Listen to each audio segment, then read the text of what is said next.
It's time to eat. What are you hungry for? Sit down and get ready to consume an abundance of fantasy football knowledge from Ross Tucker and Joe Dolan. Feed me now. I'm starving. On the Fantasy Feast Eatin' Podcast. Yeah, let's eat, baby. It is the Fantasy Feast Eatin' Podcast presented today by FantasyPoints.com. That is how you win. You separate yourself from other people by getting more information from people like my co-host on the Fantasy Feast podcast, the one and only Joe Dolan. He's at FG_Dolan on Twitter. I'm at Ross Tucker NFL, Twitter and Instagram and Facebook. You can follow all of our stuff at Ross Tucker Pod. And if you want to see what Joe looks like with a fan on top of his head, not spinning though today, actually. It's just stationary. Joe's probably hot. Joseph probably should have turned the fan on, but he didn't. So if you want to see Joe sweating a little bit, like I'm almost about to, by the way, it's hot in Pennsylvania right now. You need to check out youtube.com/Ross Tucker NFL. I tell you about Fantasy Points a lot. It's because it's awesome. It's where Joe works. It's Joe's venture. He's actually a part owner of a startup, not ideal during COVID, obviously, but they are killing it right now. So, Joe, why should people that didn't do it the first couple weeks, why should they use the code FEAST to sign up at FantasyPoints.com now for the rest of the season? Because other than the season's actually happening. Like, we're going to do this. Well, the season's happening, but also if you play fantasy football, you probably lost about half your team this past weekend. So that's one of the reasons you should go to FantasyPoints.com, because we're going to help you try to navigate that situation. We're going to help you try to pick up the guys that you need to be picked up. And we're going to help you with DFS as well. Scott Barrett and Graham Barfield and Wes Huber are hammering DFS content. Our guy Tom Brawley, who's been on the podcast, he's doing awesome in his best bets picks so far. He's 10-6. In case if you don't listen to the Easy Money podcast, well, guess what? 10-6 is really good in betting. You want to be above 50%. They don't build casinos by losing a ton of bets in the sports book. So you have to understand that we're doing pretty good work, and I think it's the best value in the industry, Ross, especially if you use the code. I mean, you don't have to take out a home equity loan to subscribe to FantasyPoints.com. I understand it's become expensive in the industry, and a lot of sites do great work, but we wanted to get people in on the ground floor. Love it. That's a great point. You guys are less expensive for more content, more information. I mean, it's if you're looking for value, which is what Fantasy Points is all about. Fantasy football is about finding value. FantasyPoints.com is where the value's at, including on this 4:00 game. Carolina Panthers at the LA Chargers. Let's start with the Carolina part of it. No Christian McCaffrey. What does it mean? It means the Panthers are in trouble is what it means. What we're going to see is Mike Davis in the backfield. And he was the guy all off season who beat writers were like, he is the backup. Well, now we're going to see him. And I think the thing that you really want to see from Davis is what we saw from him after McCaffrey left the game in week 2 against Tampa Bay. He caught 8 passes for 74 yards. He's good as a receiver. So those are good fantasy touches. I think he's a solid RB2 for as long as McCaffrey's out. And McCaffrey's out at least 3 games, Ross, because they put him on the short-term IR. So he's out at least 3 games with that high ankle sprain. So Mike Davis is somebody, even if you had McCaffrey, I mean, hopefully you made him a priority waiver ad because you needed him. In the Scott Fish Bowl, I actually blew my entire waiver budget on Mike Davis because I had Christian McCaffrey because I want to keep winning in that league. But if you don't have Mike Davis and you're like, this is what you do, by the way, if you go kind of 0 RB. If you draft one hammer running back early, one guy you feel good about, and you kind of load up at other positions, what you do the rest of the year is you mix and match that RB2. For the next 3 games, at least, I think Mike Davis is going to be a solid RB2, maybe even more than that based on volume. So you play him right now. He's going to get the opportunity. He is not Christian McCaffrey. I am not expecting him to be Christian McCaffrey, but there is a pathway for Mike Davis to be a top 12 running back the next 3 games and potentially beyond. Opportunity is king at running back. I don't think running backs don't matter. I don't think that at all. I think Christian McCaffrey definitely matters. I think Saquon Barkley definitely matters. But Mike Davis can put up big numbers and not be as good as Christian McCaffrey. That's just the nature of the position when it comes to fantasy football. Anything else Carolina-wise? I mean, does it mean more touches for more throws to Curtis Samuel, maybe? Robbie Anderson? Any of the other guys? Well, yeah, Curtis Samuel, keep an eye on him because he had 4 carries for 26 yards. I think they're going to try to gimmick up some plays for Samuel. Robbie Anderson, though, Ross, I mean, you were right on here. I was skeptical. Teddy Bridgewater, not a great deep ball thrower, not an aggressive thrower. Robbie Anderson, I think people viewed him as kind of a one-trick pony coming from the Jets. Well, he's shown to be a lot more than that. 100 yards in each of the first 2 games. I think they're going to have to throw it a lot. Their defense is abominable. They have no sacks this year. So Teddy Bridgewater, one of the reasons I liked him in this passing game late in drafts is because I knew the defense was going to suck. Well, it does suck. They can't pressure the quarterback. They can't get after the quarterback. They can't touch the quarterback. So teams are going to score a lot of points on them. They're going to be throwing the ball a lot, and that is good for fantasy. Great to see Robbie Anderson do it again. More importantly, it was great to see DJ Moore put up over 100 receiving yards after kind of no-showing in week 1. On the other side, the Chargers. It looks very likely that Justin Herbert, being reported, will start on Sunday. Oh. He did a lot of positive things. I mean, are there 2 quarterback leagues or deep leagues, especially with Herbert playing against Carolina, where he should be in lineups? Well, first and foremost, he looked really good. Second of all, I mean, I cannot believe the news about Tyrod Taylor. Like, I'm saying when we find out that that Justin Herbert was starting that game and that Tyrod Taylor had a chest injury, I'm sitting here thinking, Ross, you warmed up for NFL games before. How the hell does a quarterback get a chest injury in warmups? I'm like, did somebody spear him? I will tell you what wasn't on my bingo card. Tyrod Taylor getting stabbed by his team doctor was not on my bingo card for how he got injured in team warmups. If you haven't heard, he had sore ribs, and they were giving him a shot to try to alleviate the pain of those sore ribs so he could play, and they accidentally punctured his lung. That is horrible sounding. I hope Tyrod Taylor is able to fully recover and recoup whatever it is. Andrew Brandt would know better than me on the business of football side what can happen, but I feel terrible for Tyrod Taylor. The bad news for Tyrod Taylor beyond that is Justin Herbert played really well and almost beat the Kansas City Chiefs. So I got to be honest with you. This is a great defense to stream against. I think Justin Herbert's going to be pretty popular for DFS. He had a rushing touchdown. Keenan Allen is alive because Justin Herbert threw the ball better than I thought he was going to throw it. Austin Eckler and Josh Kelly, 39 combined carries between the two of them. Josh Kelly's a flex play, and Austin Eckler is an RB1 borderline type of guy right now. I think the entire ceiling of this offense, Ross, is raised with Justin Herbert at quarterback.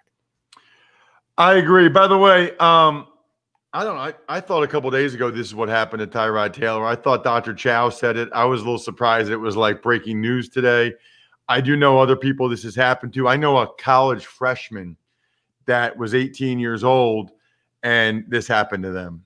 So it's not horrible. I'm not going to say it's common, but it's not like a 1 in a million thing either. I mean, it happens. To try to get the injection in the rib, your rib's right there, the lung's right behind it. All you need is a little needle, and it sounds like collapsed lung, punctured lung. Sounds terrible. Like he could play this weekend if he had to. I don't think they're gonna, but he could if he had to. It's not as bad as it sounds. The thing heals itself and blows back up, but I know it sounds really bad. So, is there anybody specifically other than Herbert on the Chargers, or can we move on? Well, let's move on. But I mean, Keenan Allen, Hunter Henry, Mike, anybody you have, I think, on this offense, I think the ceiling is raised with Justin Herbert at quarterback. He's just more talented than Tyrod Taylor. So let's get to the Jets and the Colts. Jets aren't going to have Perriman, might have Crowder. The Jets are the Jets. If Crowder plays, you play Jamison Crowder. I want nothing to do with this team. Nothing.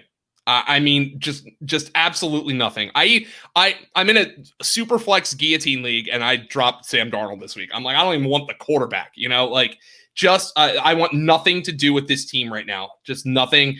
Chris Herndon's been a huge disappointment. I don't know. Is that Darnold? Is that Gase? Is it Herndon? I don't know. But the only guy you can consider on this team, if he plays, is Jamison Crowder. Move on. The Jets suck.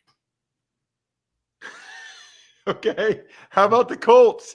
Jonathan Taylor is going to be a league winner, bro. Yes, he is. And he didn't even have what I would consider a great game, but they gave him the ball a ton. And guys, I am sorry on the waiver wire. I am so sorry. Nyheim Hines was a hot pickup because you think, all right, they're going to run the ball a lot. Phil Rivers loves checking it down to his running backs. There's room here for Jonathan Taylor and Nyheim Hines to coexist. He had 2 touchdowns in week 1. He gets 1 touch in week 2. After Marlon Mack gets hurt, it is the first time in his entire career that Nyheim Hines did not get a carry. He has played every game. He's never missed a game. He has played every game since he's come into the league. He did not get a carry. This was the first time in his entire career. He played a career-low 9 snaps. Don't think that's going to happen again, with this exception, because the Jets can't score a point. I think Jonathan Taylor's a lock for 20-plus carries again in this game. Now, Frank Reich's we got to do a better job involving Nyheim Hines. I think he's going to get more than 1 touch this week, but Jonathan Taylor is going to get 20-plus carries. Allie Cox, Jack Doyle did not practice. We record this on Wednesday. Jack Doyle was not practicing again. You could certainly consider picking up and playing Mo Allie Cox if he's still out there on your waiver wire. T.Y. Hilton's been a disappointment, but I think he's going to be needed this week with Paris Campbell hurt. Michael Pittman's going to get more catches. Can't play him just yet, but he's going to get more catches and more targets. But right now, I mean, the guy I feel really good about this week is Jonathan Taylor. I think you have to play T.Y. Hilton and take your lumps right now because I think the targets are going to come his way. But man, what a great week for Jonathan Taylor to once again get 20-plus carries and 100-plus rushing yards. Dallas is at Seattle. Feels like a really high-scoring game, Joe. Yes, it does. The only guy who might be holding Josh Allen back from being the 2-week NFL MVP right now is Russell Wilson, who's playing at a super high level. I think I said this the other night, Ross, but Howie Roseman, his Waterloo for Philadelphia is passing on DK Metcalf for JJ Arcega-Whiteside. I mean, it's going to be one of the reasons there's going to be a downfall if there's going to be one there, because DK Metcalf looks like a super high-end receiver. He gets behind Stephon Gilmore for the touchdown, and Russell Wilson makes an absolutely freaking perfect throw. There's not a better deep ball thrower. I don't know if I've ever seen a better deep ball thrower than Russell Wilson. So he's playing at a super high level. Dallas's defense has not, but Ross, I mean, if that 1 in a million terrible onside kick situation for Atlanta doesn't happen, the entire discussion right now is about how bad Dallas's defense has been. And it has been. It's been really bad. Now, that's good news, though, for Dallas's offense and Dak Prescott. They have to continue throwing the ball a lot. I was surprised by Dalton Schultz's performance. He had 8 catches on 10 targets and a touchdown. He's probably a streamable tight end. What I really need to see this week, though, from Dallas, the only guy who is disappointed for fantasy for Dallas so far has been Michael Gallup. Now, is that because he's been lined up as the X? Is that because he saw Jalen Ramsey a lot in week 1? And was it just a fluke, essentially, in week 2 that he had just 2 for 58 on 5 targets? I want to see it happen this week, but I agree with you. This is a start him if you got him type of game. The Legion of Boom, the Seahawks are no longer, and their offense is letting Russell Wilson cook. He has been the NFL MVP thus far. Tampa Bay's at Denver. The Bucs beat Carolina. It looks like Fournette's the guy. Talk to me through Godwin's back. There's a lot there for Tampa. I just have one question, Ross. For the Ronald Jones truthers, do you want flowers or a donation in his name to a favorite charity? It's over. Leonard Fournette looked better. There was the fumbled snap exchange between Brady and Ronald Jones in that game against Carolina last week, and Bruce Arians very firmly placed that blame on Ronald Jones this week. It is over. He might have a rotational role. I'm not saying drop him from your team, but he is on your bench. Leonard Fournette is the back you can play here. By the way, Tom Brady, I actually thought he looked better. His numbers were not great, but there were a couple bad drops. Like LaShawn McCoy had one. Scotty Miller, who was a hot play because Chris Godwin was out, he dropped a touchdown. Rob Gronkowski looks like a mummy out there, unfortunately for him. But I think Brady's numbers are going to improve. But at this point, it is a tough matchup. You're going out west to Denver. Brady is kind of a low, mid-range QB2. Good news for them, though, is he's finally going to have his full complement of receivers healthy. Mike Evans was dinged up with the hamstring in week 1. Chris Godwin missed week 2 with the concussion. He's going to have both of those guys. And Frank, I understand that it hasn't been perfect, but when Evans and Godwin are in, you have got to play them. Evans looked good last week. Good to see him bounce back from the hamstring injury and getting and Marshawn Lattimore getting in his head. What about Jeff Driscoll? I mean, I was surprised. He came out against Pittsburgh, came out firing, moved the ball a little bit, did some positive things. Maybe their Broncos weapons don't take as much of a hit. And frankly, there's opportunity now that Cortland Sutton's done for the year. And if you're in a super flex league, the one thing that you point out with Driscoll is he can really move. So like there's value here. Even if you don't think he's very good, he has consistently run when he's played before. He only had 5 rushing yards against Pittsburgh, but I think the run game is going to be something that's important with Jeff Driscoll.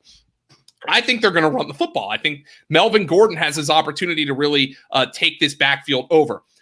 There's a couple of guys who I think you need to talk about with Sutton injured. Jerry Jeudy has been getting open like a madman. Like it's happening. It's going to happen at some point, even with Driscoll at quarterback. Jerry Jeudy is a wide receiver 3. I think Noah Fant's a tight end 1. He scored in each of the first 2 games. And a guy you can pick up and maybe start down the road, but not in week 3. Ross, you're familiar with him. KJ Hamler, who I think is going to have a lot of opportunity with Cortland Sutton out for the year. Yeah, I think that's a good point, Joe.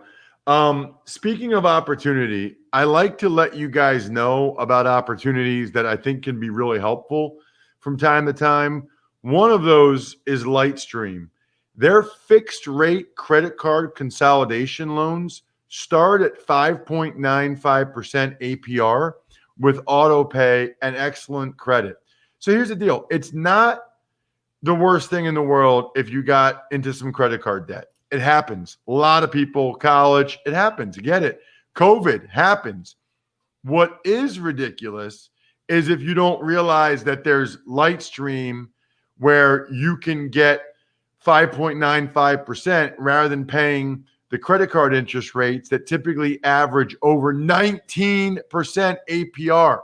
You can get a loan from $5,000 to $100,000, no fees. It's all online. You can save even more with an additional interest rate discount if you go to lightstream.com/feast. That's lightstream.com/feast. Lightstream.com/feast. Subject to credit approval. Rate includes 0.5% auto pay discount. Terms and conditions apply, and offers are subject to change without notice. Visit lightstream.com/feast for more information. Joe, give me more information about the Detroit Lions and what you're thinking about them. I think maybe Galladay will be back for this Arizona game. Now, we record this Wednesday, and so obviously hamstrings are fickle, notoriously, but he is practicing, and I think they held him out this past week, just try to get him ready. The good news for Galladay is I don't think Patrick Peterson's the same player. I mean, he's still a good player, but I don't think he's the guy who you're like, oh my God, my top receivers against Peterson. What am I going to do? Don't think he's that guy anymore. I think the Lions really want Kenny Galladay back. I would fire him up as a wide receiver 3 this week. Downgrade him a little bit just because we don't know how he's going to look, but you fire him up as a wide receiver 3. Look at, unfortunately, the backfield. I mean, good news. Here's very good news, Ross. DeAndre Swift got 5 targets, caught them all for 60 yards. That puts him in the flex range. Here's the bad news. Why is Kerryon Johnson getting the football all of a sudden? They are committed to a 3 backfield rotation. They are committed to not committing to anybody. That's what they're doing. Adrian Peterson he looks good to me, but he's not very useful for fantasy because, he doesn't really catch the football. He needs to score a touchdown at this stage. He had only 7 carries in that game. TJ Hawkinson, I think, is a tight end 1, but so right now it's by the way, this is a big boost for Stafford, obviously. So Stafford, Swift, Galladay, Marvin Jones, Hawkinson, they're all on the lower end of startable at those positions, at their given positions, but they're at least startable. DeAndre Swift, the usage in the passing game was the most encouraging thing I saw. Like Matthew Stafford said, we are going back to you after he dropped that touchdown in week 1 that would have won him the game. He said, we're going back to you. And they did. He caught them all. He acquitted himself. He had 10 touches. He's the only back I can consider here from Detroit, but he's more of an RB3. Arizona, DeAndre Hopkins keeps rolling. Mm-hmm. It's interesting. Kenyon Drake had to take to Twitter this week because people are giving him the business about his production. So here is the problem for Kenyon Drake. He had 20. He had 20 carries in that game, which is plenty of usage, by the way, and he had 2 catches. I think this is the week for Kenyon Drake to go off. Look at what Aaron Jones did to the Detroit Lions. 18 carries for 168 yards and 2 touchdowns. 4 for 68 and a touchdown receiving. Kenyon Drake is not Aaron Jones, but this is a big week to get after the Detroit Lions. They also have a poor secondary. So you're playing DeAndre Hopkins, you're playing Kenyon Drake, and Kyler Murray has been awesome at the quarterback position for fantasy this year. He has 2 of his 4 best rushing performances of his career in the first 2 weeks of the season. That is exactly what you wanted to see from a fantasy perspective. This is a 3-man fantasy team right now. It's Kyler Murray, it's Kenyon Drake, and it's DeAndre Hopkins. Nobody else is worth considering, though Christian Kirk and Chase Edmonds should be on rosters. Green Bay, New Orleans, Sunday night. Really interesting. Even just the quarterbacks, Joe. Rodgers is on fire, although it was a lot of Aaron Jones against Detroit. And Drew Brees, look, I'm not saying he played great, Joe. Hit a terrible interception. I actually thought he didn't see the guy because I thought he was on the logo and he blended in. He had a terrible interception. But I just think it's unbelievable. People are acting like Drew Brees played like Kirk Cousins. Yeah, I mean, I think here's what people are doing. They're grading on a curve. And Drew Brees, I mean, actually, to be completely honest with you, Ross, now that you mention it, I'm surprised. I look at those numbers and he threw for 312. I'm surprised by that. So let's check on Michael Thomas's status, by the way. That's going to be very important. Brees, though, I mean, in a shallow league, I do think he's kind of droppable. I mean, Taysom Hill's involved still. Man, it's they don't actually have a whole lot of talent at receiver. That's part of the problem. Emmanuel Sanders, do you remember that the Saints signed this guy? 1 catch for 18 yards. Traquan Smith's been their top receiver since Michael Thomas went down. Right now, there's basically 2 Saints I feel good about for fantasy. One's Alvin Kamara, who, he's in the mix to be the number 1 overall fantasy player this year. He looks freaking awesome. I mean, it was clear he was hurt last year. And Jared Cook, I feel pretty good about, but I don't feel great about Brees, and I don't feel great about the receivers right now. Check out Michael Thomas's status, but kind of amazing how this is not a great fantasy team right now. No, it's really not. I mean, it's Kamara. I mean, I guess Cook. Yeah, that's it. And Michael Thomas, we'll see. We'll see what happens. Green Bay on the other side, obviously Aaron Jones. I think it sounds dubious about Devontae Adams reading through the tea leaves on some of these tweets. Unfortunately, hamstrings have been a problem for him. He's had some problems. He had turf toe last year and missed a few games. Apparently, he wanted to return to that game last week, but they said no. That would be a big boost for the Saints because Marshawn Lattimore wouldn't have to occupy himself with Devontae Adams. So this could be problematic for Aaron Rodgers and company for sure. The guy who the guy who's just unbelievable is Aaron Jones. Maybe we just overthought this thing. He's an awesome player. He gets used a ton. Even though his snaps aren't high, when he's out there, he gets the football. Aaron Jones is just a hammer RB1 right now. Josh Jacobs had 30 touches against the Saints last week. I would expect Aaron Jones to be used heavily. You can consider Aaron Rodgers as a QB1, though of course he would take a big hit if if Devontae Adams can't play. And that opens up the question. If Devontae Adams doesn't play, which of these two receivers sees more of Marshawn Lattimore? My guess would be Valdez-Scantling, because I think they'll want to put Alan Lazard in the slot a little bit more often. But yeah, this is a very problematic situation here now for the Green Bay Packers with Devontae Adams being hurt. Monday Night Football is the DraftKings matchup of the week. On the DraftKings Sportsbook app right now, the Chiefs are 3.5-point underdogs. Can't say that I thought I'd ever see that again over the next 10 years. But they are, and I think they're right. I mean, I think they're right just because the Ravens look awesome, and offensively and defensively, Chiefs have shown some warts on both sides of the ball. What do you think first about the Chiefs offensively against that Ravens defense that was all over Deshaun Watson? Yeah. We just talked about grading Drew Brees on a curve. I mean, you grade Patrick Mahomes on a curve too, and 27-47 for 302 and 2 touchdowns and having to go to overtime to beat the Chargers these days is not a good performance for Patrick Mahomes. So I think the Ravens defense can get after him a little bit. You're obviously playing Patrick Mahomes. I'm not telling you to sit him. He also ran, by the way, for 54 yards, but you check on the status of Sammy Watkins. Tyreek Hill's going to have a really tough matchup in this game. I think that the Chiefs, the best guys to go after are Edwards-Helaire and Travis Kelce. This is a really brutal matchup for them, but I think they can try to exploit the Ravens over the middle. Edwards-Helaire, I think, finally, guys, he got 8 targets. Yes, six catches. You can use Clyde Edwards-Helaire with full confidence. You play Mahomes, you play Hill, and you play Kelce. Keep an eye on the status of Sammy Watkins, because maybe, and I mean maybe, you take a shot on Mecole Hardman, who's done nothing in 2 games thus far. But the Chiefs, for as good as they are offensively, we mentioned them last week as being a narrow fantasy team, as really only having 4 guys you feel good about. And in this matchup, you feel less good about those 4 guys. What about the Ravens offensively? I mean, I don't know. You'll get into the fantasy stuff, but they're just so fun to watch. I mean, for a former offensive lineman, it's like it's like run game porn. It is beautiful, and it's part of the reason why on the DraftKings Sportsbook app they are 3.5-point favorites. I'm curious though. You know, you kind of mentioned the Chiefs, the Ravens. Are there a lot of guys for the Ravens that should be in like DFS lineups or lineups at all? Because the Chargers, I mean, the Chargers ran on the Chiefs pretty good. Yeah, here's the problem. The Ravens won 33-16 last week against the Texans and gave us nothing for fantasy with the exception of a long Mark Ingram touchdown.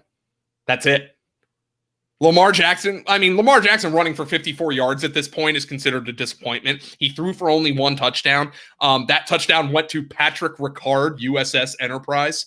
I mean, the problem for the Ravens is their defense is so good that I don't know how much their offense is going to need to score. You would anticipate it's going to need to score this week against Kansas City. But Hollywood Brown had a disappointing game, and the usage in the backfield is a nightmare for fantasy. Patrick Ricard is the snap leader in this backfield through 2 weeks, the fullback.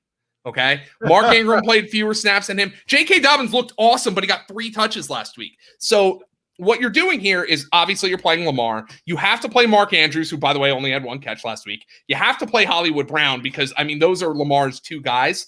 And I think Ingram is the guy who's in consideration in the backfield, and you have to cross your fingers on Dobbins. Like, Dobbins looked great. I mean, Ross, he had 3 touches and he gained 61 yards, but he had only 3 touches. I would think they're going to put the ball in his hands more, but the problem is it's working for them right now.